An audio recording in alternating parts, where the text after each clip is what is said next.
día, mi nombre es Isaac Escalante, estudiante de medicina en la Universidad Nacional Experimental Rómulo Gallegos, compartiendo el punto de hígado, vaso y vesícula biliar con mis compañeros que ya anteriormente han hablado del hígado, han hablado de la vesícula biliar y esta vez toca hablar sobre el vaso.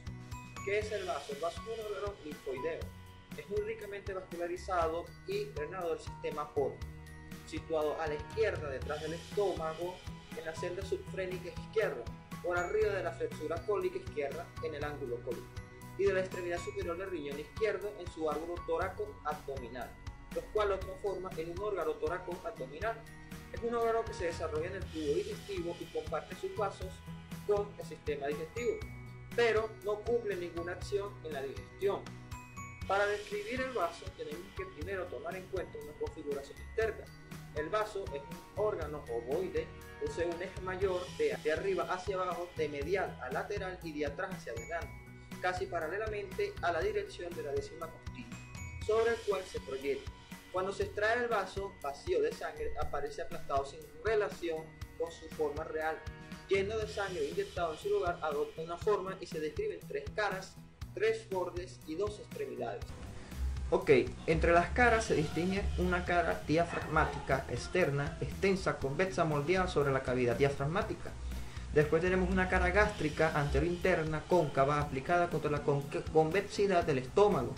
En la parte posterior de este se sitúa el hilio del vaso en una depresión llena de impresiones vasculares orientadas según el eje del órgano. Depresiones con contornos irregulares a la altura muy variable. Tenemos después la cara renal posteromedial, cóncava e igualmente orientada hacia abajo, se aplica sobre el riñón y la glándula suprarrenal izquierda.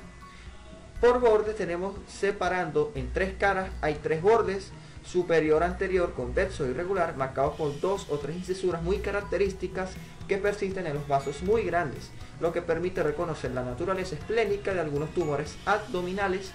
Inferior, posterior, redondeado y rectilíneo, se sitúa sobre el surco del canal renodiafragmático. Tenemos a su vez un borde interno, delgado arriba, ensanchado abajo.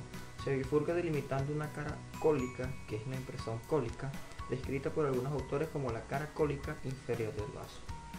También en el vaso podemos distinguir los polos, una extremidad superior, supero posterior, redondeada, se encuentra algo deprimida dentro, y una extremidad anterior inferior, a veces muy marcada cuando la faceta cólica es amplia y es redondeada.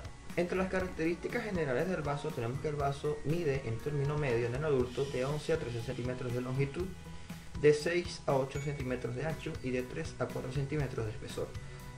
Su peso en la autopsia es de 200 gramos, lo que sería 0,2 kilos en término medio.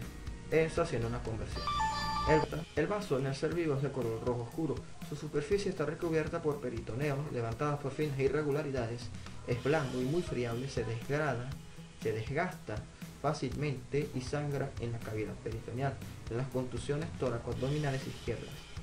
Variaciones. Tenemos que entre las variaciones las anomalías son raras, pero existen a menudo vasos supernumerarios, situados en los mesos vecinos en contacto con el páncreas.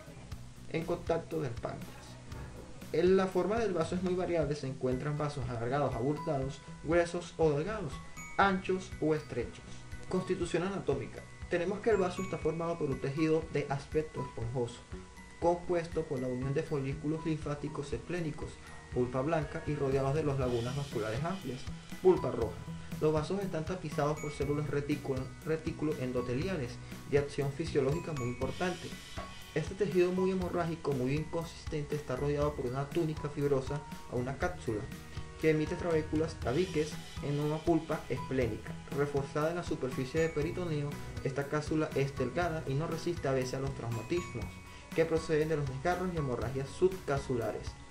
Los hematomas así formados pueden ulteriormente romper la cápsula y ocasionar hemorragias intraperitoneales secundarias o rupturas en dos tiempos. Tenemos que el peritoneo en el vaso se desarrolla en el mesogastrio posterior, desplazándose hacia la izquierda por la rotación del estómago. El brote esplénico inicial eleva la hoja izquierda del mesogastrio posterior en la extremidad izquierda de la fosa del omental. transcavidad del epiplones. El vaso se encuentra reunido adelante al estómago, atrás a las colas del páncreas, desarrollada también en el mesogastrio posterior. Es aquí donde llega la arteria esplénica, la arteria mesogástrica, cuya sangre primitiva destinada al estómago es poco a poco desviada en su mayor parte hacia el vaso.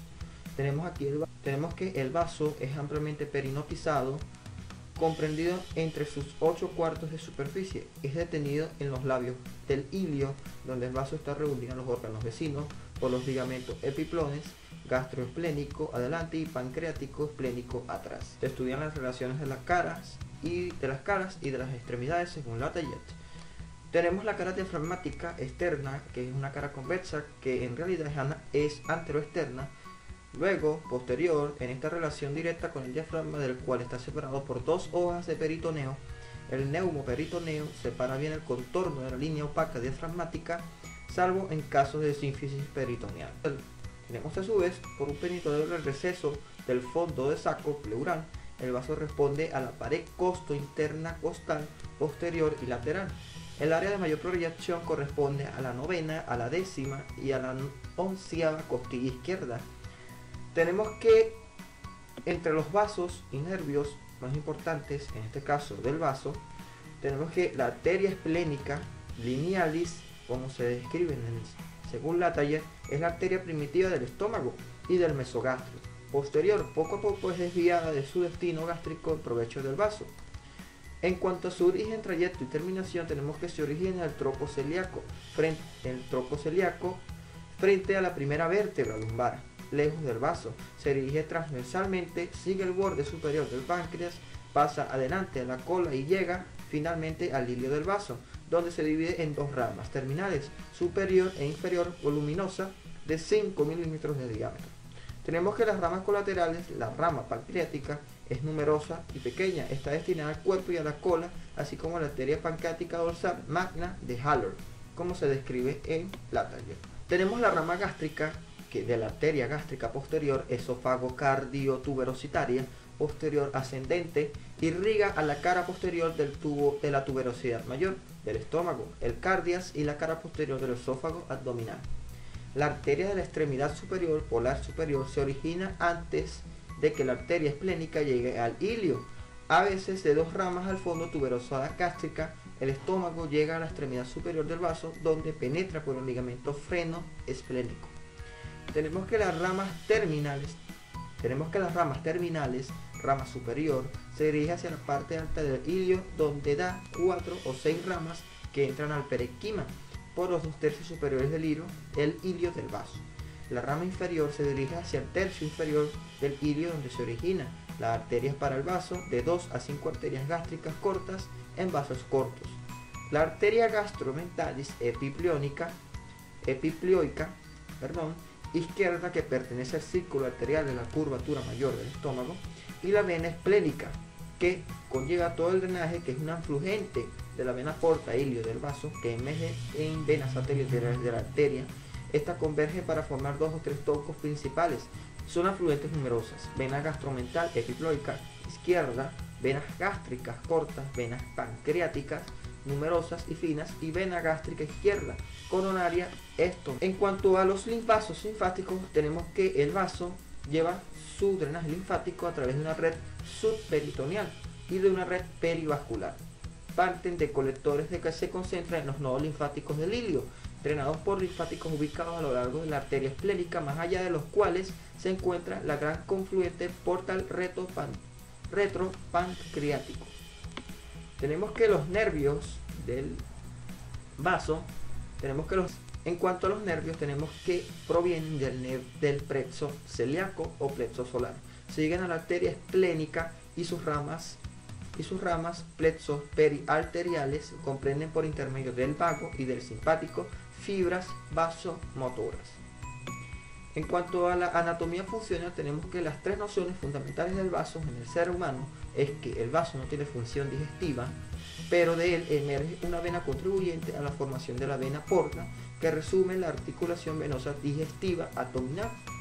Tenemos que el vaso no es indispensable para la vida, la esplenectomía no ocasiona nunca trastornos graves.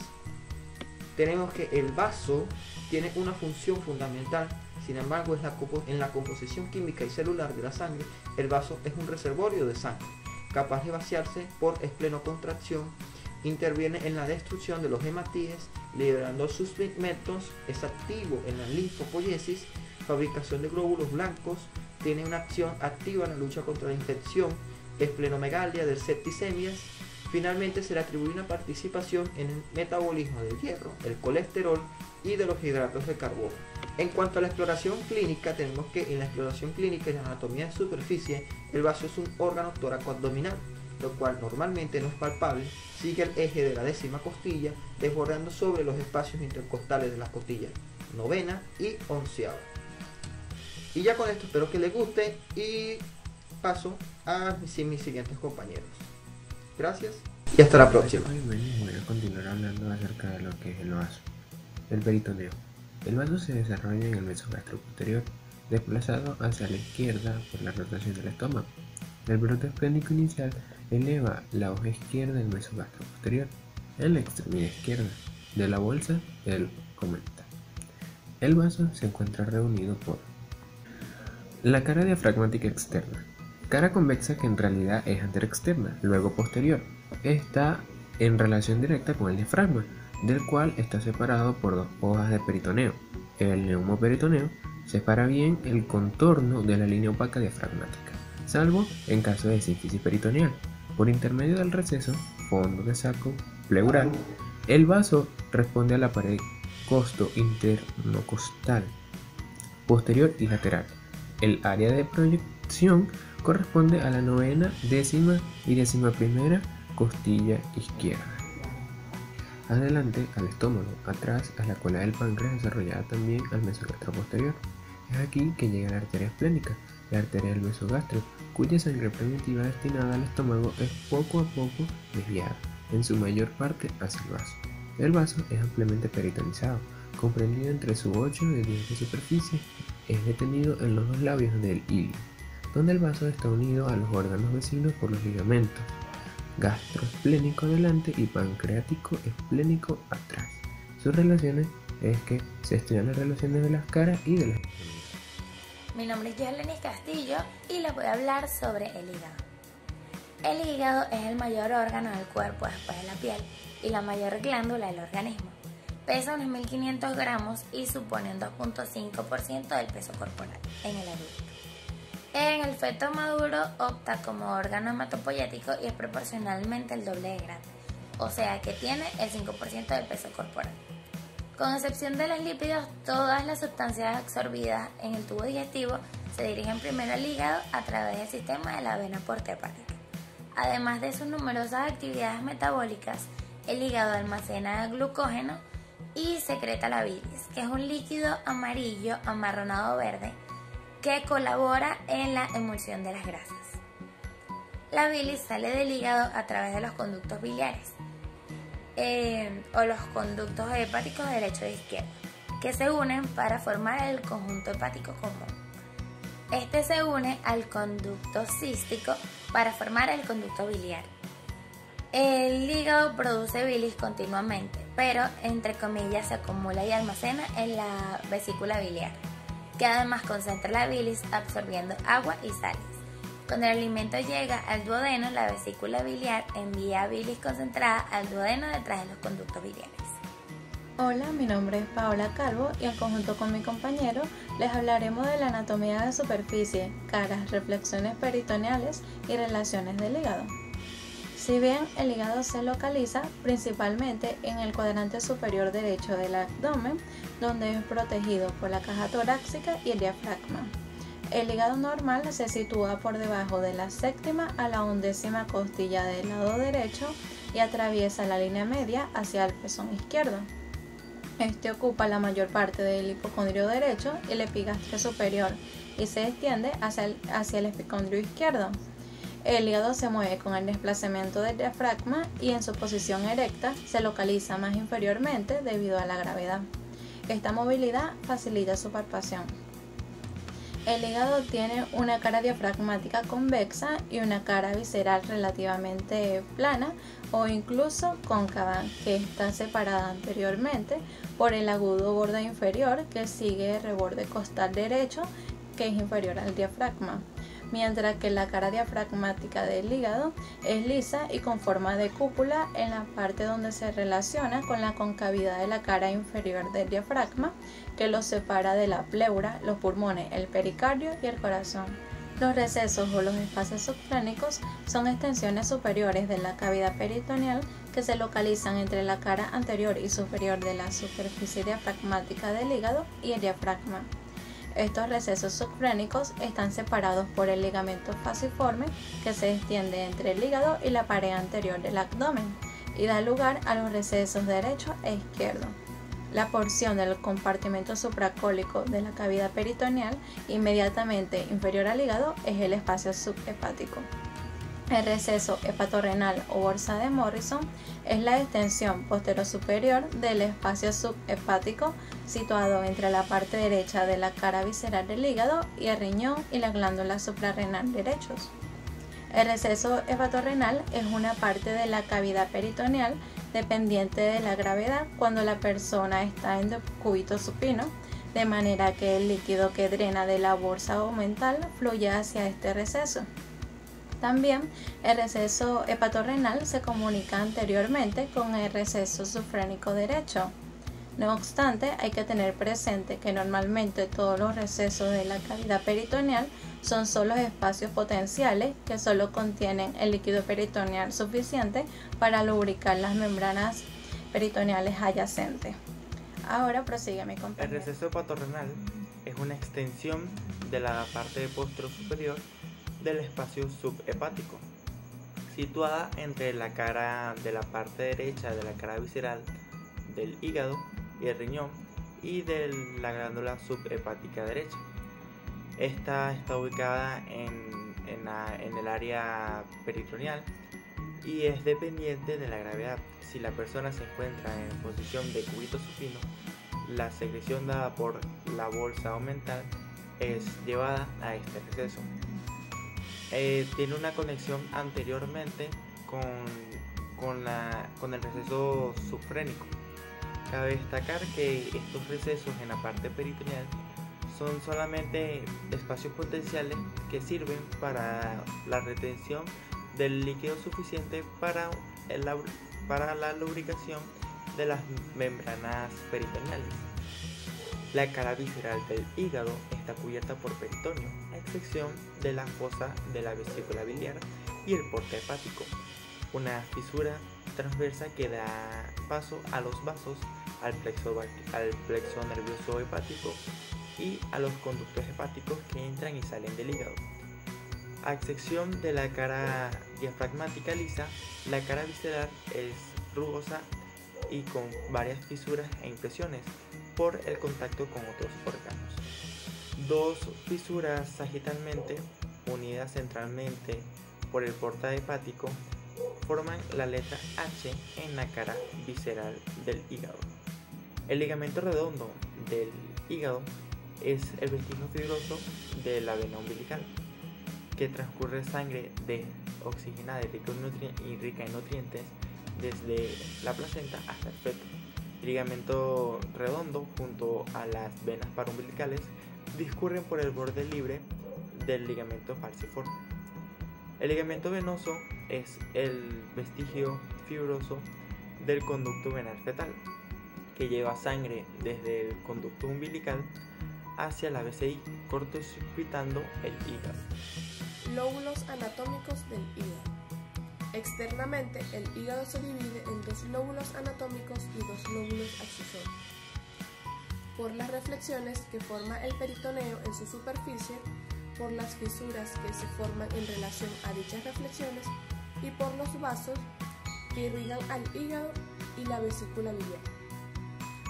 Estos lóbulos superficiales en realidad no son lóbulos en el sentido en que el término se utiliza habitualmente para referirse a glándulas y se relacionan de forma secundaria con la arquitectura interna del hígado.